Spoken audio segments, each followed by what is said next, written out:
গৃহশিক্ষক YouTube চ্যানেলে সকল ছাত্রছাত্রীদের জানাই শুভকামনা।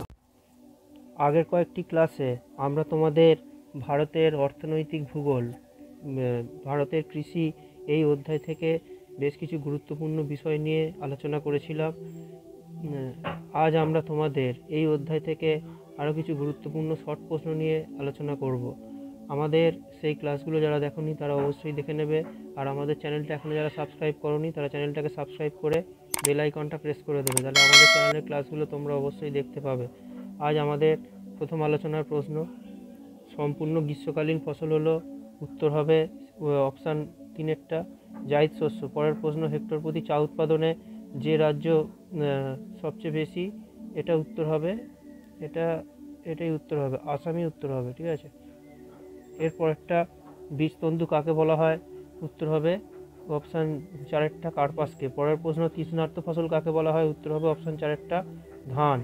পরের প্রশ্ন, খারিফ শস্য চাষ হয় কোন সময়, উত্তর হবে অপশান 2 বর্ষাকালে। এর পরের প্রশ্ন, ভারতে কৃষি পদ্ধতিটি হলো, এটা কীরকম কৃষিকাজ ভারতে এটা করা হয়, উত্তর হবে অপশান 1 জীবিকা সত্তাভিত্তিক কৃষি। পরের প্রশ্ন, বোরো ধান চাষ করা হয় কখন, উত্তর হবে অপশান 3 শীতকালে। পরের প্রশ্ন, ভারতে প্রধান কৃষিজ ফসল কি, উত্তর হবে অপশান 1 ধান। পরের প্রশ্ন, ভারতে সবচেয়ে বেশি যে বন্দরের মাধ্যমে চা রপ্তানি করা হয় কোনটা, উত্তর হবে কলকাতা। পরের প্রশ্ন, ভারতের টি বোর্ড অবস্থিত কোথায়, উত্তর হবে অপশান 1 কলকাতা। ঠিক আছে, এর পরের যে প্রশ্নগুলো আছে যেগুলো আমরা আলোচনা করব, প্রথমে যেটা আছে সেটা হচ্ছে যে চাল রপ্তানিতে ভারতের স্থান বর্তমানে কত। এটা অতটা ইম্পর্টেন্ট নয়, তাও তোমরা এটা পারলে উত্তরটা তৈরি করে নেবে।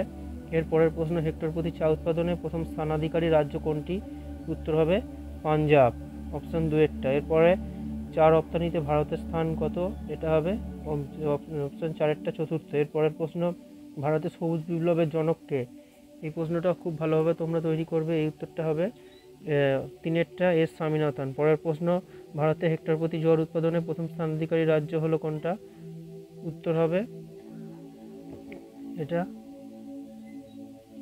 এটাও তোমরা কমেন্ট করে জানাবে উত্তরটা। ঠিক আছে, এর পরের প্রশ্ন, আঘ্রাণী ধান কাকে বলা হয়, উত্তর হবে আমন ধানকে, অপশান 2। এরপরে আর্দ্র সামুদ্রিক বাতাসে যে চাষ ভালো হয়, উত্তর হবে তুলো। ঠিক আছে, এর পরেরটা, একটি পানীয় ফসল কোনটি, এর মধ্যে এটা হবে চা। আর এর পরেরটা, জীবিকা সত্তাভিত্তিক কৃষির প্রধান ফসল হলো কি, উত্তর হবে ধান। আর শেষ প্রশ্ন, এমসিকিউ শেষ প্রশ্ন, একটি অর্থকরী ফসল কি, উত্তর হবে পাট। আমাদের ক্লাস কেমন লাগছে সেটা তোমরা কমেন্টে অবশ্যই জানাবে, আর আমাদের ক্লাসগুলো তোমরা বন্ধুদের মধ্যে শেয়ার করবে।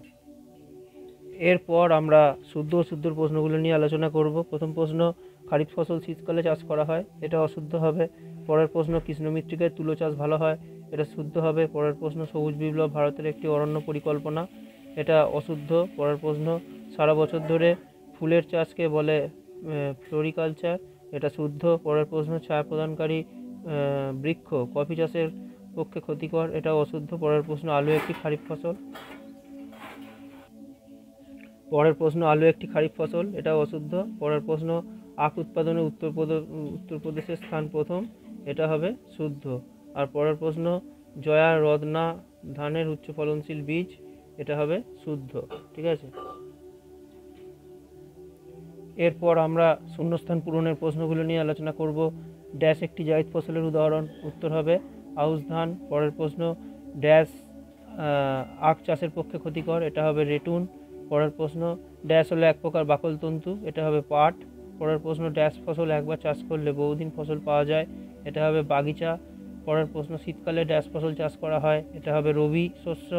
পরের প্রশ্ন, ড্যাশ চাষে প্রচুর নারী শ্রমিকের প্রয়োজন হয়, এটা হবে চা।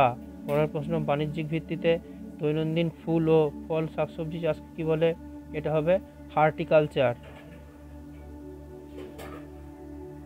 পরের প্রশ্ন, সারা বছর ধরে বিভিন্ন রকমের ফলের চাষকে কি বলে, এটা হবে পোমাম কালচার, পয়কা ময়াকাম পোমাম কালচার।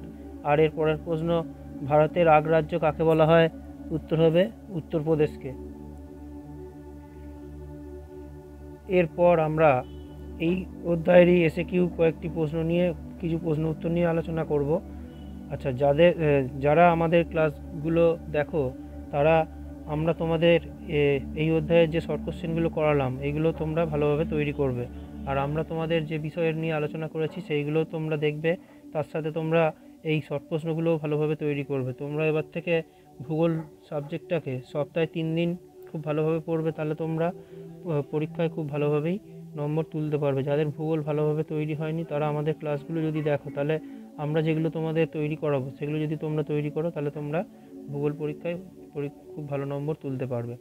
আজকে আমাদের এসিকিউর প্রশ্ন, সবুজ বিপ্লব কোথায় হয়েছিল? উত্তর হবে পাঞ্জাব ও হরিয়ানা রাজ্যে। পরের প্রশ্ন, চা চাষের জন্য সর্বাপেক্ষা উপযোগী কোন মাটি? এটা হবে উত্তর হবে লোহা ও ম্যাঙ্গানিজ মিশ্রিত উর্বর দোআঁশ মাটি। পরের প্রশ্ন, কোন ধরনের দানাশস্য পশুখাদ্য হিসেবে ব্যবহৃত হয়? উত্তর হবে মিলেট। পরের প্রশ্ন, বল উইভিল পোকা কোন গাছের প্রধান শত্রু? উত্তর হবে কার্পাস। পরের প্রশ্ন, সারা বছর ধরে শাকসবজির চাষকে কি বলে? উত্তর হবে ওলেরিকালচার। ও লয়কার রহস্যি, ওলেরিকালচার। পরের প্রশ্ন, আউশ ধান কোন ঋতুতে চাষ করা হয়? উত্তর হবে গ্রীষ্মকালে। পরের প্রশ্ন, আন্তর্জাতিক ধান গবেষণাগার কোথায় অবস্থিত? এই প্রশ্নের উত্তরটা তোমরা কমেন্ট করে জানাবে। পরের প্রশ্ন, জোয়ার বাজরা রাগিকে একসঙ্গে কি বলে? উত্তর হবে মিলেট। পরের প্রশ্ন, দক্ষিণ ভারতের ধান ভাণ্ডার কোন রাজ্যকে বলা হয়?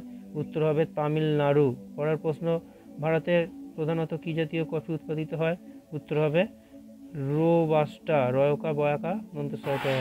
পরের ক্লাসে আমরা তোমাদের এই অধ্যায় থেকে আরও কিছু গুরুত্বপূর্ণ প্রশ্ন উত্তর নিয়ে আলোচনা করব।